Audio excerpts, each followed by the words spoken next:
Selamat sore buat Inang. Ya, sore. Ya, perkenalkan sebelumnya Inang, nama saya Maria Pakpahan.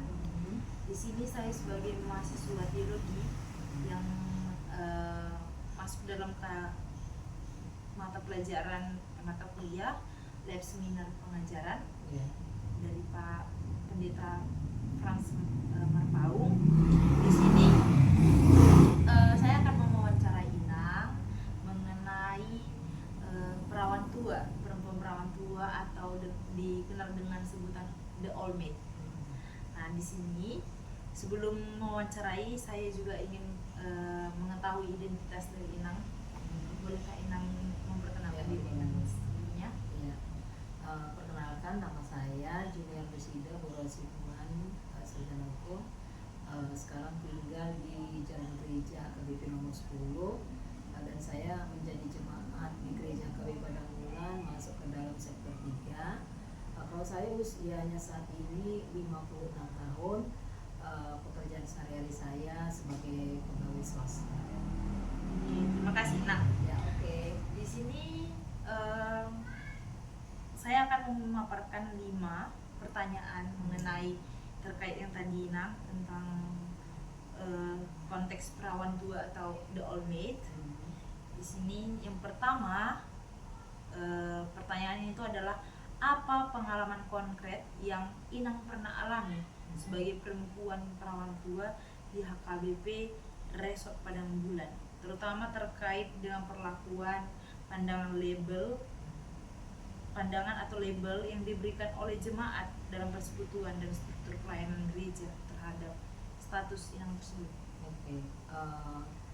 Pertama, kalau dari perlakuan gereja itu sendiri sebenarnya tidak ada membedakan antara jemaat yang belum menikah ataupun perawan tua atau yang dengan yang sudah menikah gitu. Gereja KBP Padang Bulan tetap memandang sama, baik itu untuk tempat duduknya beribadah ataupun dalam hal momen-momen tertentu, mungkin pesta. Tetapi mungkin ada beberapa jemaat mungkin yang sudah dekat dengan saya gitu, terkadang mau menyebutkan, Dek, kapan ya kamu menikah ya? Kenapa sampai sekarang belum nikah? Jangan milih-milih lah, udah milih toh. Jadi sama pesta tidak mengulang lagi.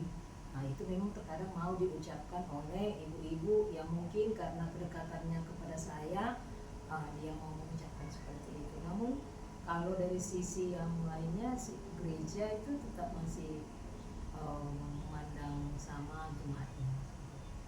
Oke, nah berarti dalam struktur gerejanya tersebut itu dalam tata cara atau tata aturan dari gereja tersebut secara langsung tidak ada yang memarginalkan, ya, mendiskreditkan mereka yang belum menikah ataupun perawan tua, itu tidak ada. Gereja tetap memandang sama.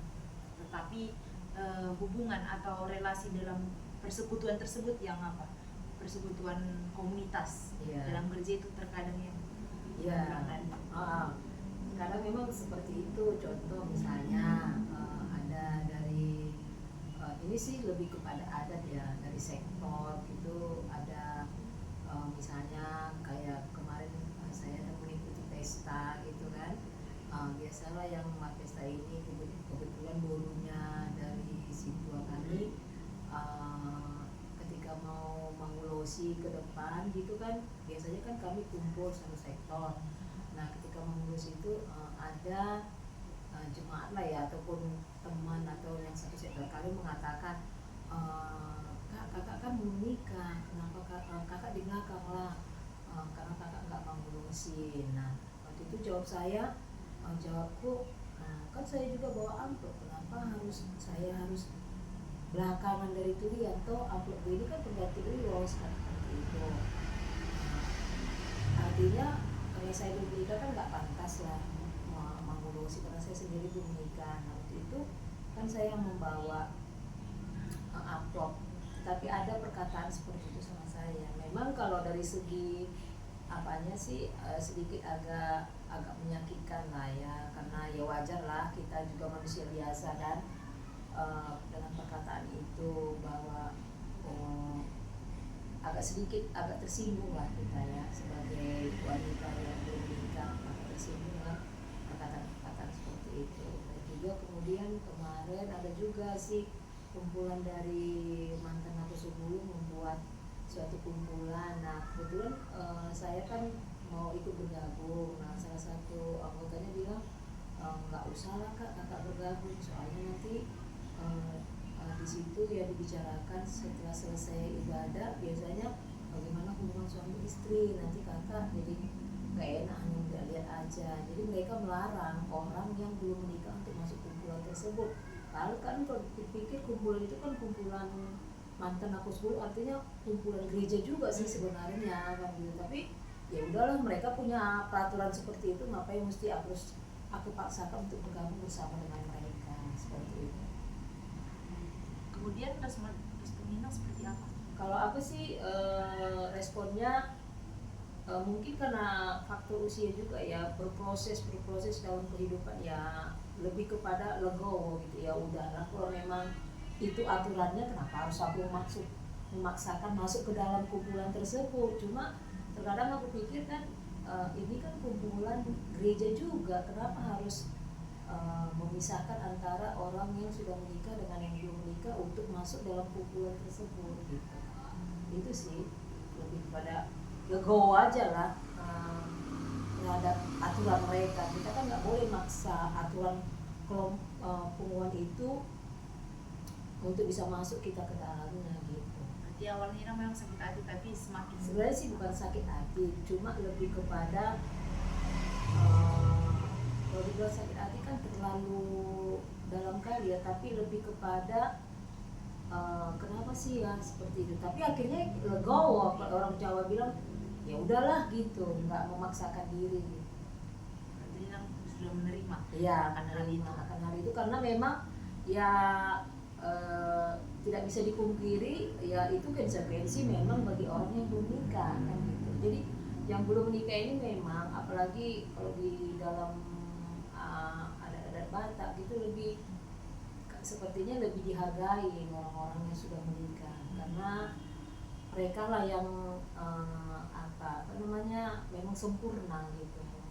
Sempurna mungkin di dalam adat ya, saya pun kurang tahu, tapi kalau di dalam gereja sendiri sih nggak ada pandangan seperti itu. Selanjutnya kan Nina, bagaimana pengalaman tersebut lah memengaruhi identitas dari diri Inang sendiri, terus relasi Inang dengan Tuhan juga seperti apa melalui status tadi, dan bagaimana partisipasi Inang dalam kehidupan bergereja sehari-hari di AKBP walaupun dia mengalami hal seperti itu. Kalau untuk mengalami hal seperti itu yang telah saya alami, kalau untuk keinginan saya kepada Tuhan itu tetap gitu, artinya itu tidak mempengaruhi iman saya untuk tetap berdoa kepada Tuhan, untuk tetap rajin ke gereja, untuk tetap rajin melayani gitu, itu nggak mempengaruhi. Cuma saya juga kan manusia biasa, terkadang-kadang kan dengan hal-hal seperti itu kita mau akhirnya berpikir, oh iya ya, ternyata kesendirian itu nggak bagus gitu, ternyata lebih bagus orang yang sudah menikah gitu. Tapi itu terkadang ada terlintas di pikiran kita. Namun kalau untuk keimanan aku untuk bergereja kepada Tuhan itu tetap nggak ada mempengaruhi gitu. Ya, berarti nggak ada mempengaruhi ya. Dari relasi dengan Tuhan atau ya. Spiritualitas dan juga kehidupan bergereja itu juga tidak ada mempengaruhi. Tapi terkadang apa mungkin ada karena masa-masa manusia kan tadi yang bilang nang letih itu mungkin. Iya. Bagaimana relasi Inang sama Tuhan mengenai status Inang seperti itu? Iya. Kadang gini. Terkadang kalau untuk berdoa pun mau terkadang gini kan. Kita berdoa namanya gini.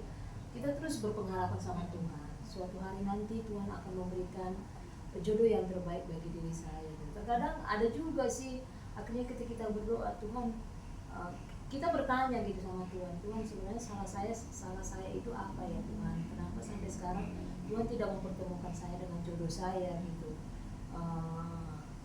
Tapi ya itu tadi terus berdoa berpengaruh. Terkadang ada juga titik jenuh kita untuk meminta kepada Tuhan, kan di dalam Alkitab juga dibilang minta maka akan aku berikan, ketuklah membuka pintu maka akan aku bukakan.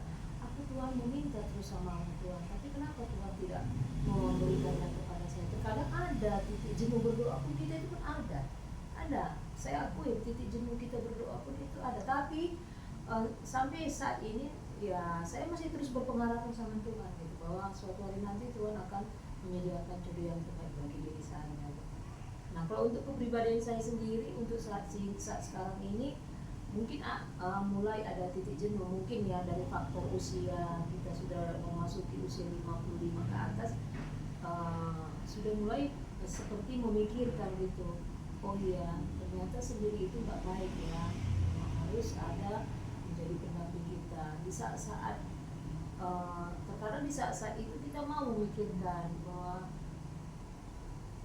seperti ada flashback kehidupan kita ke masa lalu gitulah, kenapa ya dulu aku tidak melakukan untuk menikah cepat gitu, kenapa ya aku tidak melakukan menikah seperti orang-orang lain yang saat ini anak-anak yang sudah besar. Apalagi kadang kan kalau kita ketemu dengan teman-teman kita yang satu baya dengan kita, misalnya ada perkumpulan dari alumni SMA, alumni dari kampus gitu kan, bertanya di dalam grup, anakmu udah berapa, anakmu sekolah di mana gitu. Kadang ada rasa kayak minder gitu jadinya kita, terus ini enak ya anaknya udah pada besar, bahkan ada yang sudah marpahoku gitu. Terkadang rasa minder itu pasti ada, rasa bahkan kadang kita jadi segan untuk bertemu dengan mereka gitu. Nanti karena pertanyaannya pasti itu, kenapa kamu Junior belum nikah sampai sekarang gitu kan ya. Untuk menghindari dari itu ya akhirnya kita nggak mau ketemu dengan teman kita gitu tuh, menghindarinya, malas lah nanti ditanya seperti itu. Berarti apakah yang membuat Inang memilih untuk tidak menikah sampai saat ini? Sebenarnya saya bukan memilih untuk tidak menikah. Sampai saat ini saya masih berpengharapan Tuhan memberikan jodoh bagi diri saya. Dan saya masih sabar untuk menunggu meskipun saat ini usia saya 56 menuju 57. Saya masih tetap sabar menunggu kok. Karena pengharapan itu masih terus ada bagi diri saya, bahwa suatu hari nanti Tuhan akan memberikan jodoh bagi diri saya. Jadi kalau mungkin ada beberapa teman mengatakan kalau aku udah gak mau menikah lagi, istilahnya membuang-buang waktu aja gitu. Tapi saya enggak, karena kebetulan teman saya ada juga gitu, umur 60 menikah kok dia, sama umur 63, 64 menikah kok dia gitu. Jadi ya menikah itu masih terus menjadi impian saya, harapan saya gitu, untuk mau tetap menikah. Jadi tidak menikah itu tidak pilihan saya sebenarnya, tidak pilihan saya mau tetap mau menikah. Oke. Nah, jadi yang membuat Inang tidak menikah sampai sekarang apa? Apakah ada masalah ya, yang jadi gini, kalau ditanya seperti itu mungkin ada, kalau ditanya dari sisinya ini akibat kelalaian saya pribadi. Saya ya merasakan ketika saya muda dulu, apalagi saya juga seorang atau sebelum kuliah ke bulan gitu kan, pada saat itu ya biasalah kita waktu kuliah, waktu ikut organisasi Naposo Bulung, ada beberapa pria yang bisa singgah untuk ngapain kita, tapi dicuekin gitu. Jadi artinya ketika saat ini berpikir kenapa saya tidak menikah sampai saat ini, itu adalah kalau aku merasa itu ada salah satu faktor adalah kelalaian daripada diri saya sendiri, kurang peka terhadap lingkungan kehidupan. Yang kedua, saya pun juga nggak tahu apakah ketika saya bertanya juga sama orang, menurutmu lah, pernah saya bertanya, orang yang belum mendapat jodoh itu apakah kelalaian atau memang belum datang dari Tuhan? Ada yang bilang kelalaian, itu dek memang belum datang dari Tuhan jodohnya, belum dipertemukan kau dengan jodohnya. Jadi sampai sekarang itu menjadi pertanyaanku itu juga, apakah perempuan yang belum menikah sampai sekarang di atas umur 55 tahun, 50 tahun, apakah itu kelalaiannya ataukah memang belum dipertemukan Tuhan dengan jodohnya? Itu sampai sekarang aku pertanyaan itu memang sampai sekarang ini. Tapi kalau saya pribadi ditanya, ada sedikit kelalaian saya gitu, kurang dibilang apa ya, termasuk sedikit sombong lah mungkin dulu terhadap laki-laki laki-laki gitu ya, kurang membuka hati juga terhadap laki-laki. Kurang respon. Iya, kurang respect gitu. Atau mungkin karena kesombongan pribadi kita jadi tuan marah atau gimana. Tapi kalau dari segi yang ku alami gitu, sepertinya ada sedikit kelalaian dari diri saya sendiri. Kenapa sampai sekarang saya belum menikah? Berarti yang pengalaman itu yang mempengaruhi tadi kesadaran diri Inang Iya, bahwa itu itu. iya saat ini. Tapi relasi Inang dengan yang tadi bergereja tetap aman gitu. Aman. Walaupun Iya. kadang-kadang Terkadang memang udah mulai jenuh dengan doa. Kapan ya Tuhan kasih jodoh sama aku? Tiap hari aku minta, tiap hari aku berdoa, aku bukanya hati. Tapi kenapa Tuhan nggak? Terkadang gini deh, kita kenalan nih sama laki-laki, kita udah buka hati, kita oke, dia misalnya nggak oke, dia oke, kita nggak pernah gitu nyambung murnya gitu, kayak orang bilang kan, langsung magnetnya gitu. Kok nggak ada yang kayak gini pikiran aku juga. Tapi ya sudahlah, ini mungkin misteri, kayak kan dibilang bahwa pernikahan itu suatu rahasia Tuhan, kan ya sudahlah, biarlah itu menjadi rahasia Tuhan bagi saya. Terus kan Inang tadi kan yang tentang kembali lagi kepada yang perlakuan tadi. Jadi menurut Inang itu mengapalah stigma dan pandangan tertentu tadi sebagai yang perawan tua atau ulmet dibilang itu Nang terhadap perempuan yang yang belum menikah ataupun memilih untuk tidak menikah itu masih tetap ada dan bertahan dalam HKBP itu. Padahal kan udah ada ajaran Kristen yang mengajarkan tentang nilai pribadi, nilai setiap pribadi di hadapan Tuhan itu. Tapi sebenarnya bukan hanya di ajaran AKBP, ada orang yang tidak menikah. Mungkin di gereja-gereja lain juga ada ya, karena setahu saya juga ada teman saya orang Karo juga, dia belum nikah sampai saat ini. Gereja GKPS juga ada belum nikah sampai dengan saat ini.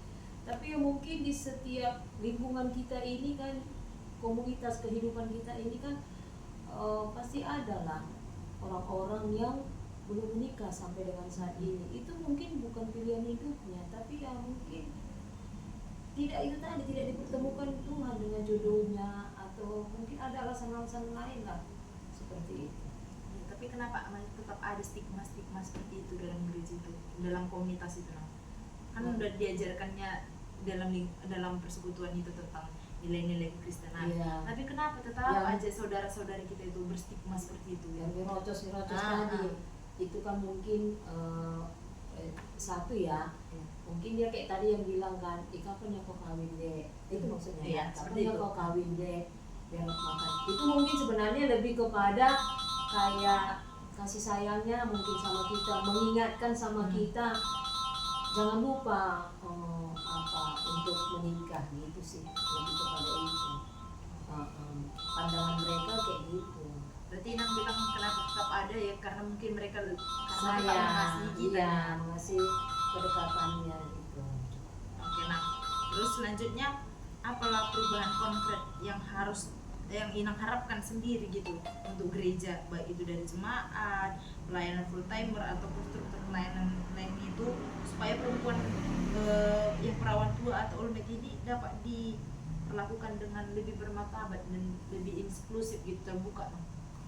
Kalau dari Huria sendiri sih nggak ada sih yang mau saya harapkan, karena Huria sendiri udah memperlakukan sama dengan jemaat-jemaat yang lain gitu. Karena kan tahu di dalam satu Huria kan mungkin gini juga kan, kalau di adat Batak itu kan sedikit agak tabu untuk mengatakan seseorang itu perawan tua. Itu kan sedikit agak tabu untuk dikatakan. Mungkin Huria, pendeta, full timer atau siapa aja, dan itu kan kenapa tidak ada membuat sesuatu, mungkin kan ya tahu udah bergereja bersamanya, nanti kalau kami buat sesuatu hal yang seperti ini mungkin tersinggung mereka. Jadi mungkin gereja tidak mengangkat itu karena takut ketersinggungan nanti orang yang mau dilakukan seperti itu gitu loh, pandangan saya ya. Karena tapi memang sampai dengan saat ini gereja masih aman-aman aja gitu. Nah berarti yang dari jemaatnya itu ya apalah sayang, tapi jangan terlalu yang menyinggung hati seperti itu mungkin. Iya, sebenarnya sih kalau aku sih pribadi nggak malah menyinggung hati, cuma itu hanya kasih kasih sayangnya aja nya. Yang menyinggung hati tadi itu yang aku bilang yang kayak mengulosi gitu kan, istilahnya kakak di belakang lah, kakak kan nggak mengulosi gitu. Nanti sebenarnya kan agak sedikit tersinggung kita kan, kenapa harus dia ngomong seperti itu gitu. Padahal kan sama juga nya, ganti ulos saya amplop kayak gitu, kenapa harus dibilang seperti itu. Berarti yang dapat saya simpulkan itu yang diharapkan yang itu ya dari segi gerejanya udah mantap Sudah, gitu, tapi iya. dari segi adatnya, Iya, suku-sukuannya itu ya. iya, dari segi komunitas itu Budaya, budayanya. budayanya gitu. Kan kalau memang di budaya Batak memang ya wah cakap orang yang belum nikah itu memang nggak dianggap ya kan. Aku tahu betul karena kalau kami ada pesta gitu ya adikku yang paling kecil yang udah nikah justru dia yang di depan dari aku. Selalu itu dibilang sama saya, ini kamu dulu kau belum nikah di depan adikmu ya katanya. Karena memang kita sadar kan ya ngapain kita harus protes kan gitu, padahal adik kita paling kecil kan karena dia sudah menikah, dia yang di depan jadinya berdiri pada saat kita maju untuk apa namanya acara mengulosi gitu kan, adik yang di depan jadinya gitu. Itu juga tujuan saya kenapa mengambil konteks HKBP. Iya. Karena kan dalam konteks HKBP itu gereja HKBP itu adalah gereja yang berkesukuan. Iya. Jadi ada iya. adat budaya di dalamnya. Iya. Makanya Tidak terlepas. tidak terlepas saling, Iya. saling mengait. Iya. Lalu yang terakhir ini Inang, Hmm. dari percakapan kita tadi lah, Hmm. bagaimana lah menurut Inang sendiri memaknai identitas Inang sebagai perempuan perawan Tuhan tadi lah, dalam perspektif Kristen yang memerlukan dukungan atau support dari gereja tentunya. Ya kalau support dari gereja dengan orang-orang Baik, kesebentar. yang dari kesukuan tadi itu ya itu tadi istilahnya lebih menjaga perasaan orang-orang untuk tidak menyinggung perasaannya gitulah, karena kan terkadang kan wanita yang sudah dewasa ini kan jujur aja mudah tersinggung sih sebenarnya, cuma karena dikuatkan aja dengan karena kuatnya iman kita lah makanya nggak begitu memikirkan kali.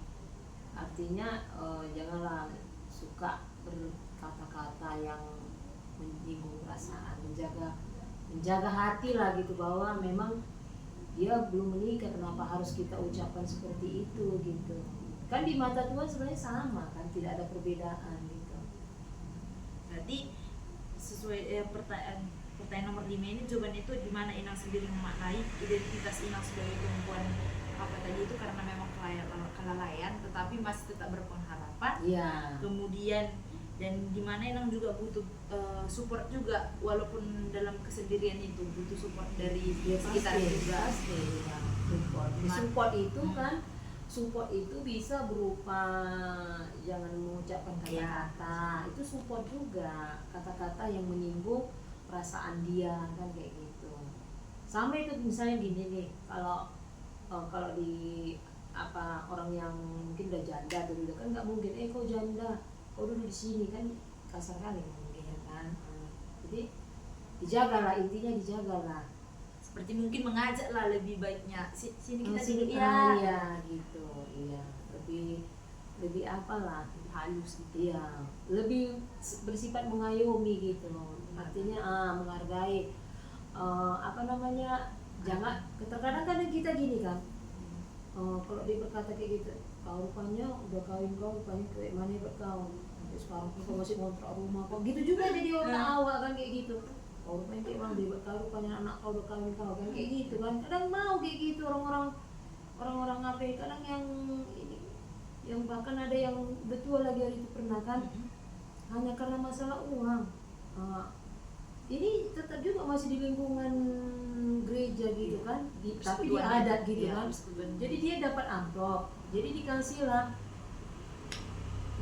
Yang di samping saya minta, bagilah amplop yang kakak terima, katanya waktu itu ada orang meninggal kan, bagilah amplop yang kakak terima, dikasihlah sama yang di samping saya ini, kasihlah si Ida kak, katanya, kasihlah dia, katanya, kasihlah aku 2.000. Terus dibilang yang di samping ini, aku kan nggak paham kali, kenapa 2.000 dia? Iyalah 2.000 lah, karena dia belum menikah. Kau yang 5.000, dia 2.000. sampai segitunya pikiran aku ada perbedaan itu Iya. dibawa gitu. Hanya karena masalah saya belum menikah, saya hanya bisa 2.000, yang ini dia karena udah menikah 5.000. Jadi aku berpikir gini, sampai segitunya ya. Itulah mungkin adat Batak ini kan, begitu kerasnya, begitu.